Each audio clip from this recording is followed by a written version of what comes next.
ভারত, পাকিস্তান, চীন ও জাপানের সাংবাদিকরা নিজ নিজ দেশের সঙ্গে সম্পর্কের বিষয়ে জানতে চান। এ ব্যাপারে তারেক রহমান বলেন, বাংলাদেশের পররাষ্ট্রনীতি হবে জনগণের স্বার্থের ভিত্তিতে। The interest of Bangladesh and the interest of Bangladeshi people comes first. By protecting the interest of Bangladesh and the people of Bangladesh. Awami League কবে রাজনীতি করতে পারবে?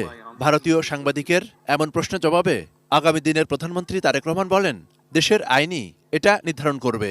Many people in Bangladesh who remain supporters of the Awami League. What are your plans for reconciliation in Bangladesh? By ensuring rule of law. Monirul Islam Mintu, ATN news, Dhaka.